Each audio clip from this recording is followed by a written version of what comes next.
I don't know, Master. Without you here, the sense of direction that I once had, all the purpose, all the toil, it's all gone. And only I remain. Why won't you speak to me from the afterlife, oh my master?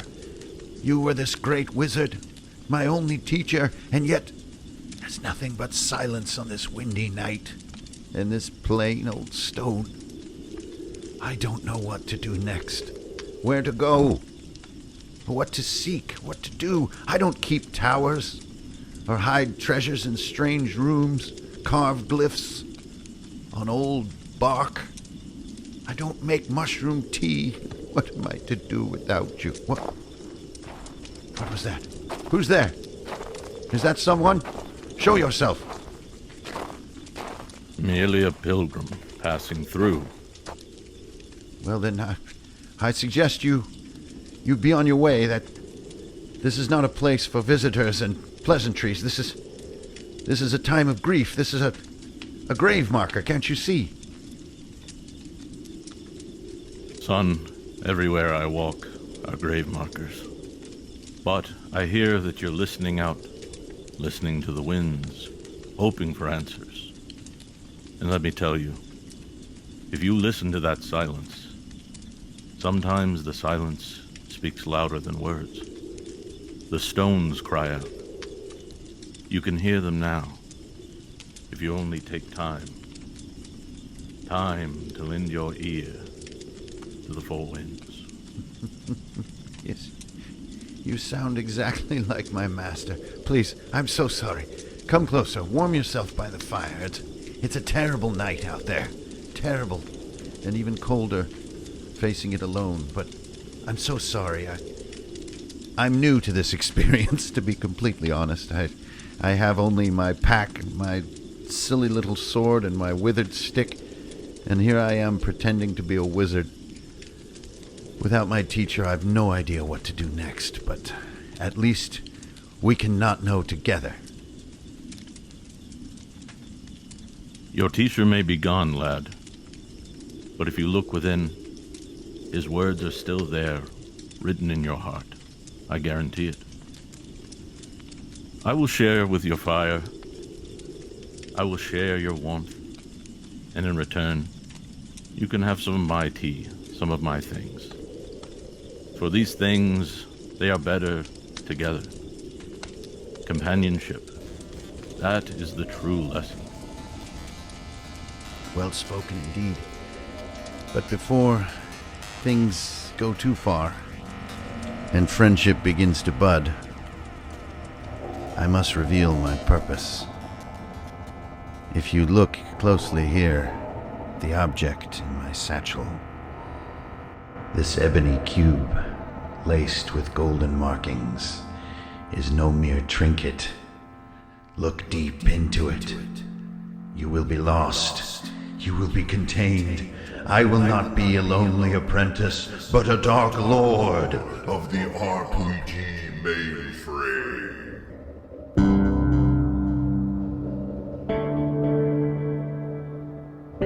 This is Runehammer.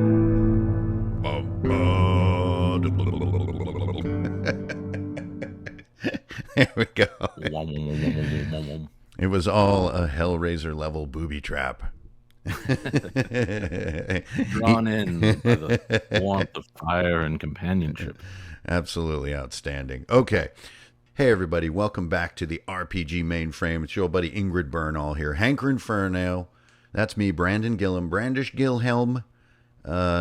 People are really getting annoyed with the number of names I have these days. The charm is wearing off. You're back here on the RPG Mainframe podcast. It has been a long time. We're back with episode 72, if you can believe that craziness. Absolutely nuts. And I have a very special guest today, and we're going to get into the thing that we always do on the RPG Mainframe, which is try to think a little deeper, try to look a little further, and not necessarily just hit the topics of the day, but really take a closer look at what makes us tick here in this glorious hobby of ours. My guest today is none other than Elder Goblin Games. My man Jorbin is up in here. Thanks for being on the show, brother. Hello, hello. Thanks for having me.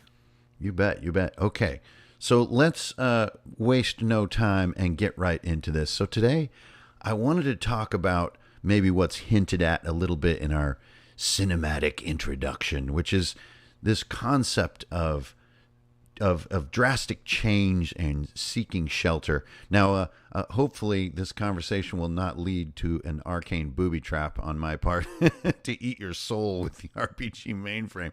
But short of that, I think the same concept is on both of our minds right now, and for wildly different reasons. And I think that's really interesting to kind of crack open and look at, in the hopes of both encouraging some people out there who are currently facing big changes like me and you are, and then some other people who maybe are sort of considering them. You know, I think it's a lot of times can be even more intense to see a big change coming, or to ponder actively triggering a change to occur, rather than like in your situation, Jorbin, where the change came to you, right? You were just chilling. Right. So for some background, give us a brief version of what has happened and how you've sort of been landing on your feet, and get us where you are right now. Yeah, just to get you up to speed, I live in the Asheville area in Western North Carolina, and we were just hit by the devastation of this hurricane recently, and my town is in shambles. You know, everyone's pulling together to rebuild, but kind of a long-term ongoing situation here. You know, roads are washed out, supply chains are ruined at the moment, and things need to be set back, especially things like water and food, the basic necessities. But change is coming slowly, but it's going to be a long road. So as first of all, way to hang in there, and good luck to you and your family and everything, and like get her done big time. That is a hell of a challenge. As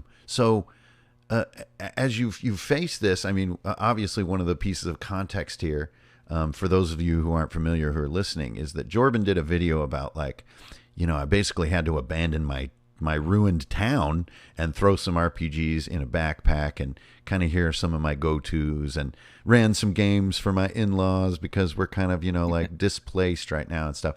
And so this whole thing got me thinking a little bit about sort of this question of change. And in my version, it's so different, which is, I went from being totally focused on the internet and on YouTube and filming and editing and all the fun that goes with all that stuff. It's like playing with your GI Joes and taking pictures of them, and I went from that and kind of just found a pivot point in life, and for no big dramatic reasons. I think it just sort of felt right, and got into this brick and mortar and this completely different life, this 180-degree turn. And in my case, it was voluntary. So kind of what I wanted to dig into a little bit today was our two different sort of responses on like how this sort of hobby aspect is the same.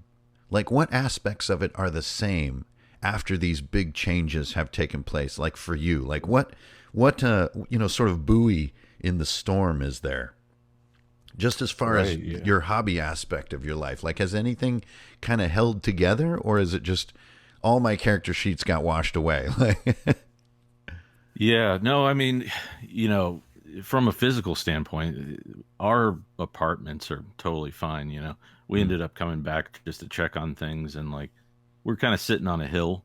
So from that standpoint, everything's cool. But as far as the the greater aspect of the hobby, it's totally changed for me, because you go from having a regular game and surrounding yourself with friends and locals and stuff like that, to kind of just making it up as you go along while you're moving from place to place and trying to figure out what's next. And so like that's where that video spawned from, where I end up running for my parents and my in-laws.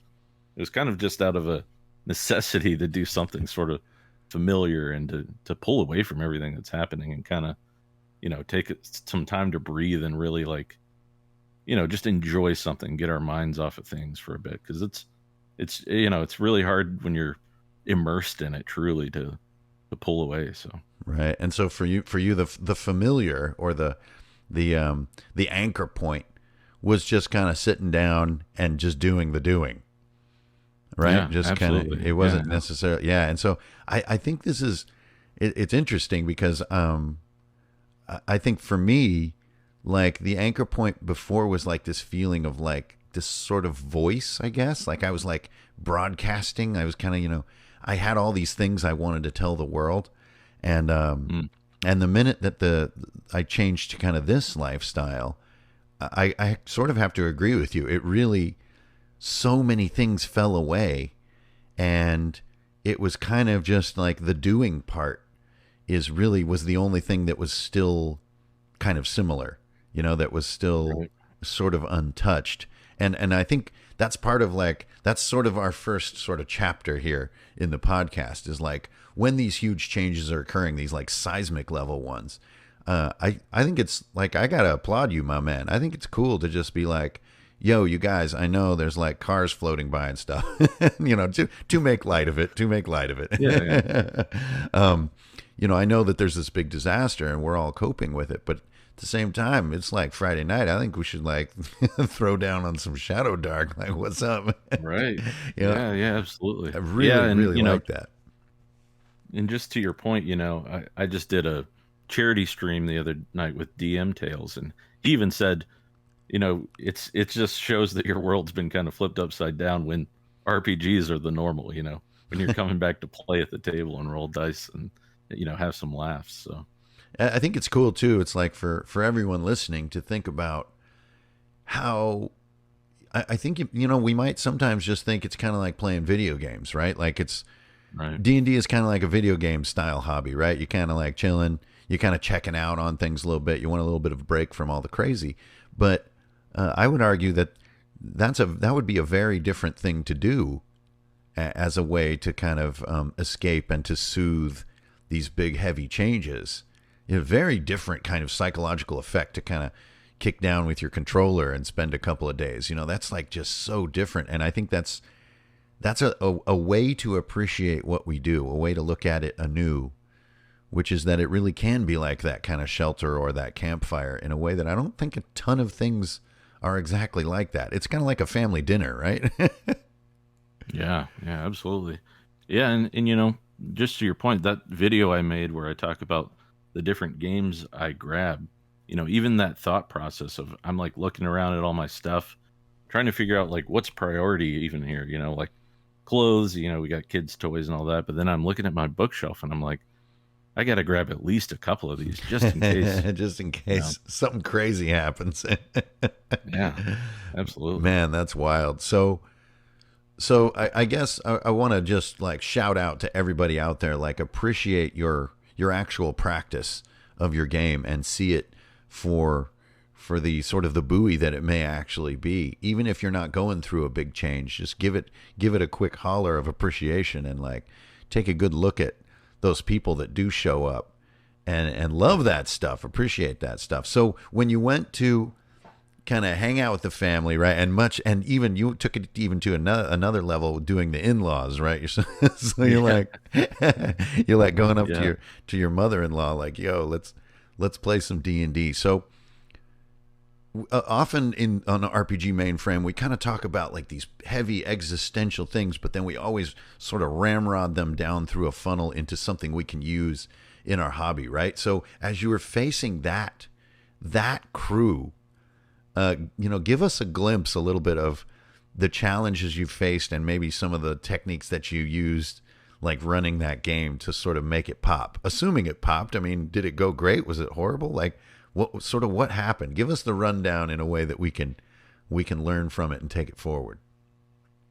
Yeah, so I think ultimately, yeah, everybody had a lot of fun. It was maybe off to a little rocky start just because I hadn't played at this point in almost a year because we had our kid, and then all this stuff happened with Asheville and the storm, and then so I was getting back into the flow of things with the limited supplies I had. Kind of went all over this little town we were staying in, grabbed like some Scrabble board pieces, got a little dry erase map, and then I'm sitting here looking at who's going to be at my table. And I'm thinking about these guys, and I'm like, they're not gamers. They're not going to be worried about like the difference between a wizard and a fighter and all that stuff, and Right. what moves you have. So I just went ahead. I rolled up some characters for them. I chose Shadow Dark because it basically just lives in the back of my mind at this point. I didn't have to spend a lot of time referencing the book during play or like making calls and stuff like that. I wanted it to be the smoothest experience possible for a group of people who are just not really immersed or, invested in this hobby.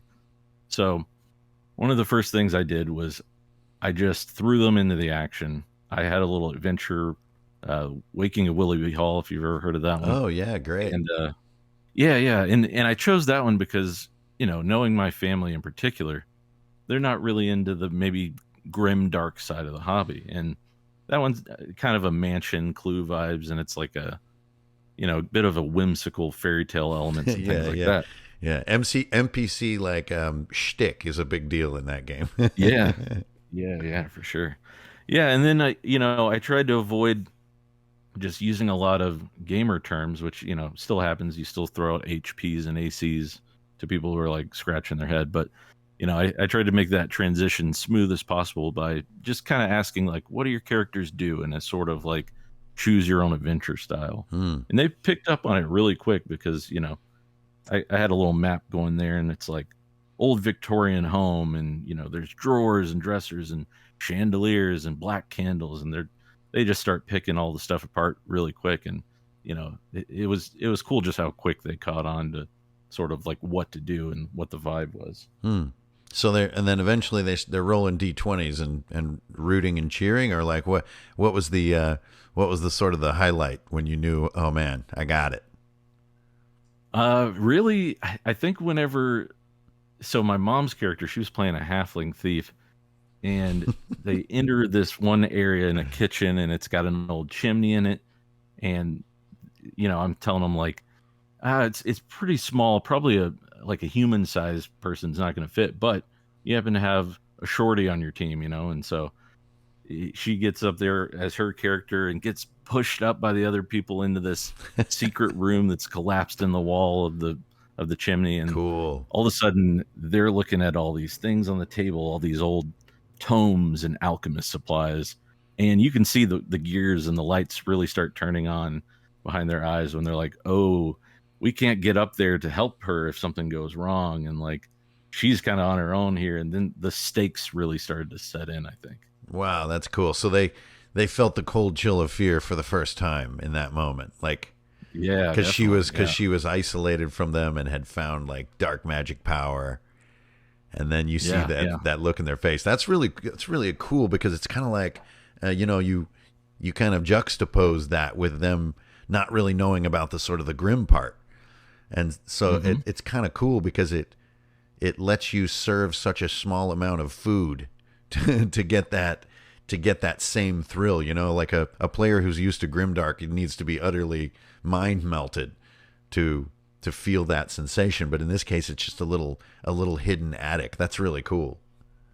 Yeah, and one of the beauties of that particular adventure is the sort of pressure of the giant who's kind of roaming around the house and sticking his hand in the windows. So they knew like, oh man, if something goes wrong right now, this is going to be bad news for the whole party, because we might not be able to get her out of there. We might get split up, things like that. So that's great. I mean, also got to highlight what you said too at the beginning, which went by really quickly in your story, but really deserves massive reinforcement, which is you said, okay, well, I wanted this to be fun, so I just put them right into the action. I think even that's only, one little phrase in your story. It's so important in everything that I do. Is like, the opening scene is like there is a dice roll of some sort within 60 seconds of the game beginning. Like there is no big preamble. Then once you get that first dice to tumble, okay, now you can kind of get a little bit of establishing context. But I'm right there with you. I do the same thing. It's like right away I want not necessarily just like roll initiative, as my first statement, but something's got to get a dice tumbling within the first 3 minutes at the absolute latest. Well, and that adventure starts off again with a bang, because the giant's chasing you into the house. There's this other party that's already there. You get to see them kind of split off in different directions, chasing this goose, and there's just a lot of things going on. That excitement's built right in, you know. That's great. So it kind of just, it's almost like Clue, right? Where the opening moment of Clue is like there's a lightning crash and then there's a body. And Yeah, so it's yeah. like, we're not really going to mess around with like, hey, am I in New Hampshire? Like, like what is all this? Yeah, no preamble at the end. None of that walk into the dungeon. You're just there. That's really cool. So there you are. You're running your thing for your fam. They have a good time. They're kind of done.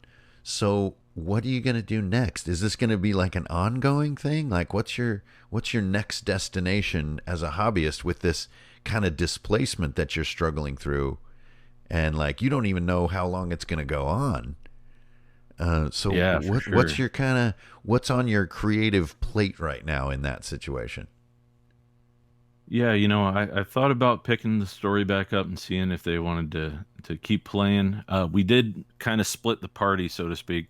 My parents went back to their home, and my in-laws are still kind of floating around with us because they're from Asheville. All right. But other than that, I've been kind of tinkering with the idea of like trying some online game, maybe with some of the folks from the Elder Goblin community, and then just seeing if we can keep the family game going as well. I'd love to if they're down for it, but it's always that finding the time kind of balance, especially when you're like your life is pretty much in limbo. So Totally. it's Yeah. that kind of stuff where you're like, how do I make this work? I really want to, but we'll see. Yeah, and I mean, you earned the bonus merit badge for even pulling the group together under such circumstances. Yeah. Like people in a completely normal daily life can often not come together for a game. Yeah. So, to be in a struggle, like definitely got to give you I don't know, sort of some kind of cool little black and yellow merit badge for that, for like emergency pin it on my little situation goblin game. vest. Yeah, no, it's that's always the joke, right? Is the greatest challenge to any D&D group is scheduling. So Yeah, it is the fact that we it is made it happen. it's the final boss of D&D. Yes. So what is, I mean, you've got a kind of an uncertain set of circumstances here, but I sense in your tone, and I can feel it in our growing friendship, my brother, that you are far from done with this business, with all this lunacy. So what really is what's your kind of your dream coming into all this? So like first we talked about our big changes in our lives, right? Like me and you have kind of had some seismic stuff happen, but on kind of opposite ends of what's possible. Right. And then kind of, what do you do when these big crazy kind of things happen? Well, you return to your buoy, you go back to the one thing that and give it, even more appreciation and savor it more than ever. And then for a third piece, what do you do next? Has this changed you? Do you have like sort of YouTube ambitions? Do you, what do you think you're going to get into? Is it possible to see right now? Yeah, no, that's a great question. I mean, definitely, TTRPGs are a hobby that's going to stick, doesn't matter where I am, what the situation looks like. You kind of find your people through shared hobbies like this. Mhm.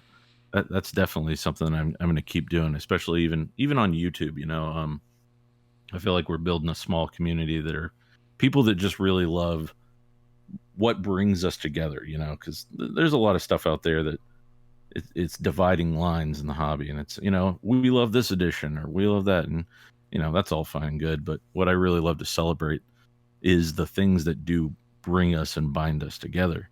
Even more so now than ever, because just everything I've gone through, I've seen like what it can do to a family to just even have a night to forget it all and laugh and talk in funny voices and bad French accents and things like that. That's great. And it's that kind of stuff that I like to talk about on my channel, and just really shine a light on what's fun and good and worthwhile in the hobby, rather than kind of talking about what we don't like.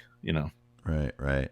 Yeah, and I've had a weird relationship with some of the stuff you mentioned on YouTube of like, feeling like, I was kind of just, goofing around in my heap of Legos on YouTube. I was just kind of like really just being ebullient and goofy and having fun. And I kind of felt a little bit left behind by like this sort of scandal culture, or the kind of the pick me, or here's the one tip you need kind of trend. Sure. And I felt a little bit like, I don't know, harumphed, I guess would maybe be the word. And I didn't want to feel that. I still think it's really fun to film little things and to do little vignettes and do little audio bits and stuff like that. And that creativity is still really fun, but I kind of spun out of it a little bit. I mean, I did do it for 7 or 8 years. So, I think, it's not like I quit on it, because I think that's a pretty good run of just about anything. But yeah, what you mentioned is definitely real. And, I salute you for kind of, you've got to double your efforts a little bit to keep it on the positive. I feel like there's a lot of temptation to be like, here's the one thing you shouldn't do, these kind of big absolute statements. It rewired my brain, these kind of huge, like.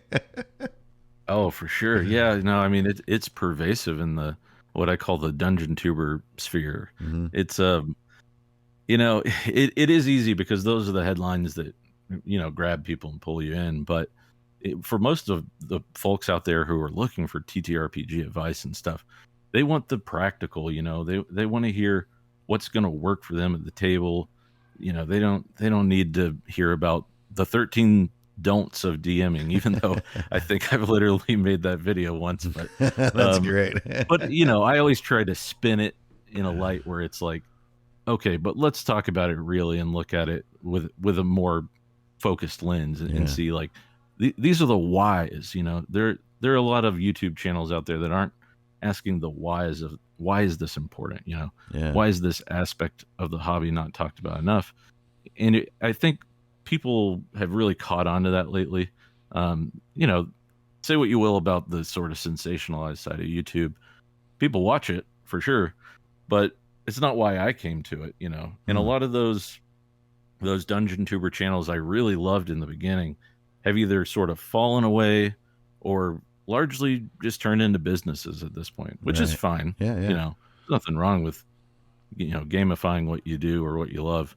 But I just want to be there for the little guy who's like, I just need to know what's a good way to adjudicate, a bad boon or a bane or a boon in a game. This is a terrible boon.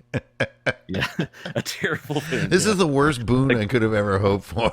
Like the one I received from the guy at the fire. Right, yeah. I just spend a little time so I can suck you into my Rubik's Cube. But, I think it's interesting what you mentioned about like people kind of looking for advice, so to speak. Do you think that really is a common like sort of gateway into things? Are people really sitting there playing games thinking, man, I'm not sure how to XYZ. I'm going to go look it up on YouTube. Do you think that is like a common gateway into watching videos and stuff?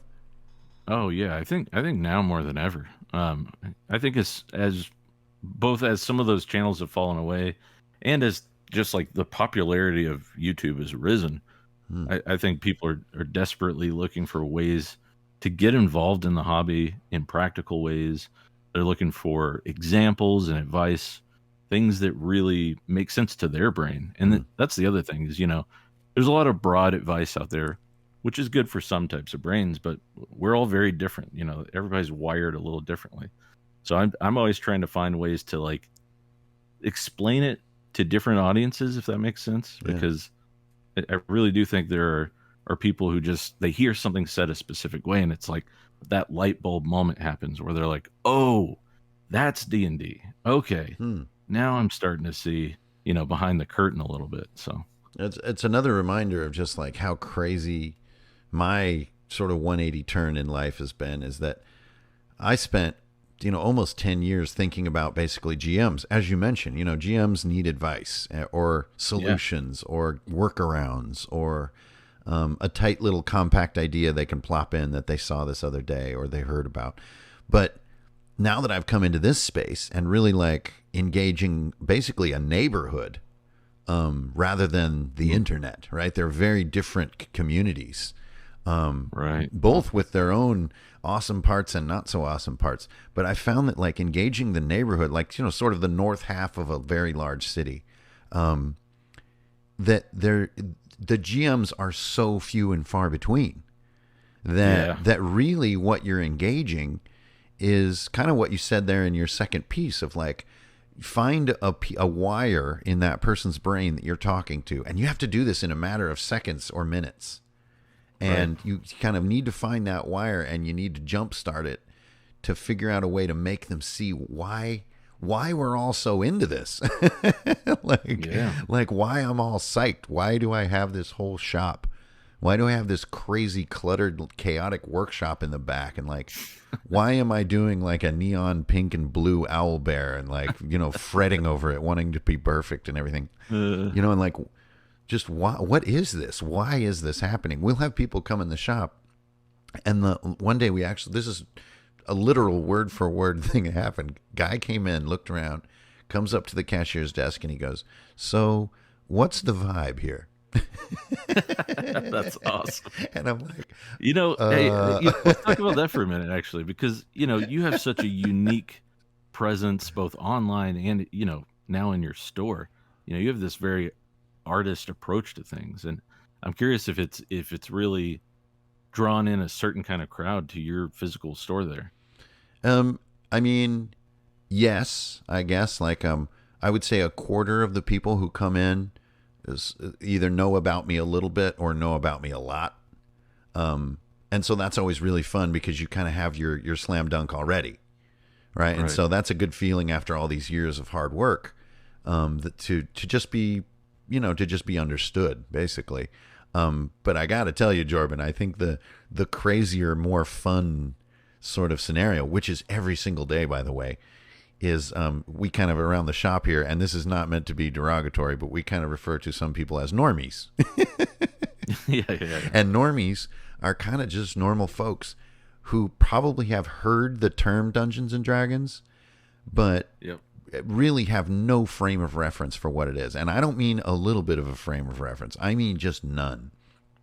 And but since the way that we presented our store and the way we kind of did this space, it has a very kind of cozy Hobbit kind of feel to it. And so it does like lure people in, and then they come in and they just have no idea what they're looking at. And it's super fun to bring that kind of energy you describe, I guess, to that challenge. You have maybe 3 sentences to kind of try to be an ambassador for our wonderful hobby to this person who's just kind of like, what is this stuff? And like, what are you going to say? And I think it again brings you back to that buoy, and so usually what I'll do is I'll go back to what I know the best, which isn't pitching you on a, retail, like things to buy. It's not about that. Usually the first thing I'll do is like, well, check out the octagon. This is a room in a sensory deprivation chamber, with like this huge table, and this has a vibe in here, and like the air changes when you walk in there because it has like sort of sound paneling everywhere and stuff, and right then I think there's almost no more explaining to do. Like people understand, it's kind of like a back room kind of poker, like a speakeasy thing, and I'm like, yeah, but for people who are into fantasy, and starts to, and that is definitely where you mentioned this kind of odd energy of mine.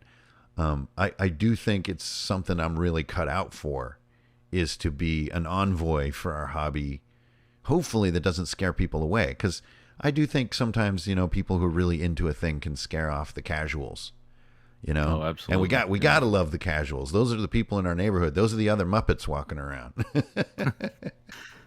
Yeah, and just to your point, I mean, my family are those normies, so I totally get it. They're amazing. Like looking at me with all my books across the room, and I'm putting out little miniatures and drawing maps, and they're like, "What is happening right now?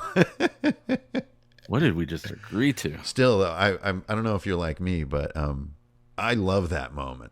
I revel in that moment when they're going from nothing to maybe 10 to 15 minutes later, like, kind of getting that sort of wide-eyed, either fear or excitement, or like the rush of like a big powerful kind of roll, and you got them. Oh yeah. And that transition is so exciting. Yeah, as soon as my mother-in-law flipped on her French accent and started talking to the NPCs, it was like, oh man, she's in. She's got it. There is no giant And even here. and even just to talk a little bit more about that afterwards, after everything was said and done, my dad like texted me and he was just going, wow, that was such a cool thing. Like I've never experienced anything like that. Oh, sweet. It was like every room opened up new possibilities, and I could see how you're like so into this thing. And it was just like suddenly we had some language to talk about this hobby that I've been enjoying for years at this point. Man, that's an epic little bit of dividend to a totally non-ideal scenario. To get kind of like I mentioned, just to get understanding.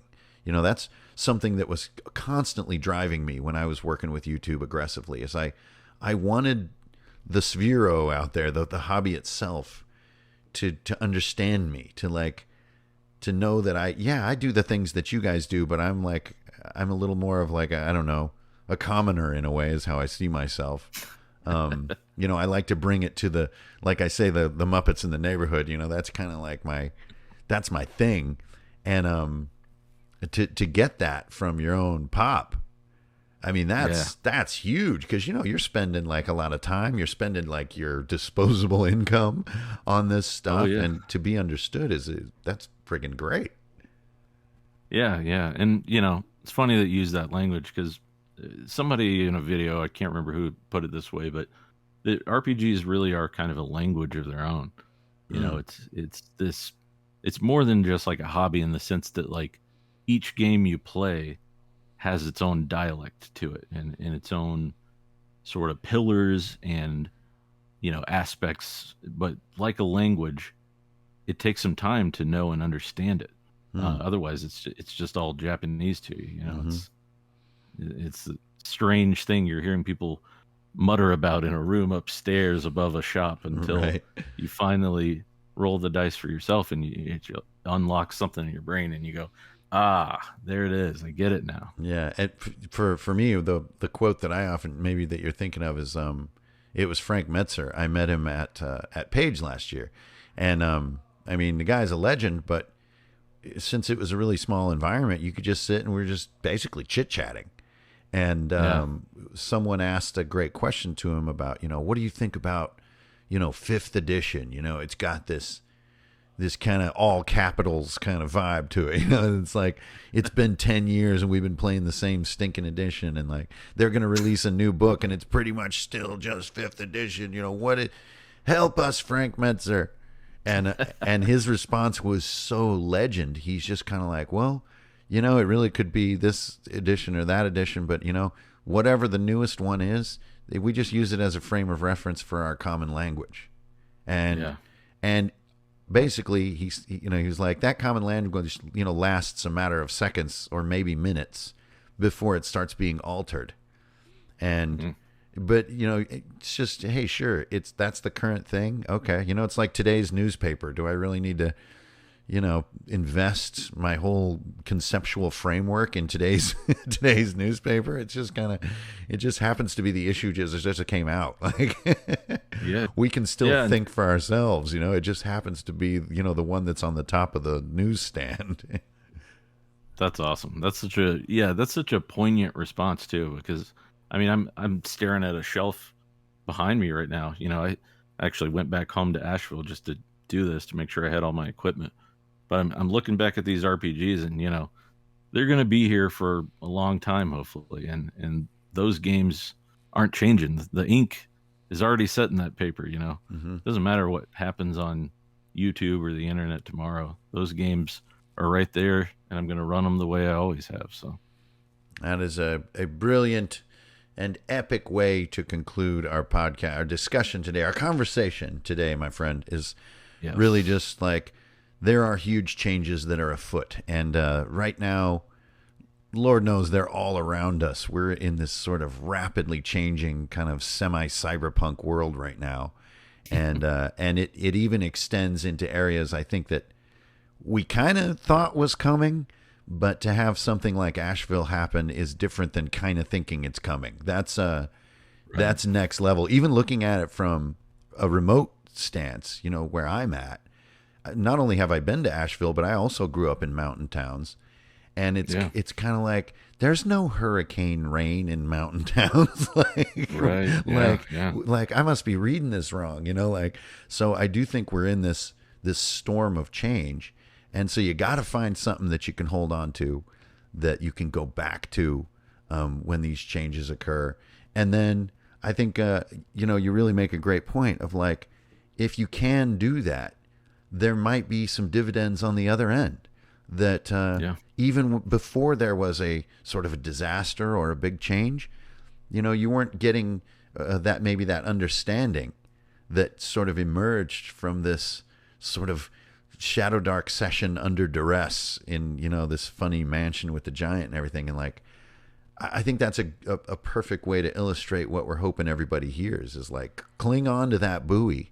And there'll be more than just surviving on the other side. There'll be some kind of new benefit you couldn't have seen before. And in that way, all our trials and troubles and all that kind of stuff, our big changes, maybe they're working us toward better things. Yeah.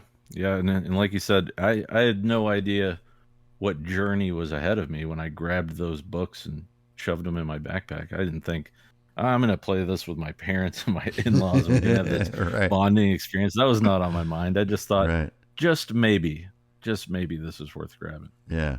And I really think it's a story all of us can, not even just a story, but more just like a mindset. I think that all of us can draw strength from. And I really appreciate you, my man. And I appreciate you sharing that story and your ongoing story. It's not like it's over. And everybody listening, if you can, and especially if you're sort of in the eastern half of the U.S., and if you've ever been to Asheville, my goodness, what an awesome town, and a town that was like really forming itself with its own bootstraps too. I felt like, and really the coolest vibe, and to think it's all wrecked, and oh man, it's just heartbreaking. So if you can help out with any of those numerous charity efforts, please do so, and I'm sure there's a ton of people out there who will be very grateful. But Jorbin, I'm grateful right now for you appearing today. Thanks you so much, my man. Yeah, absolutely. Thanks for having me. Yeah, let this be the beginning of many journeys together.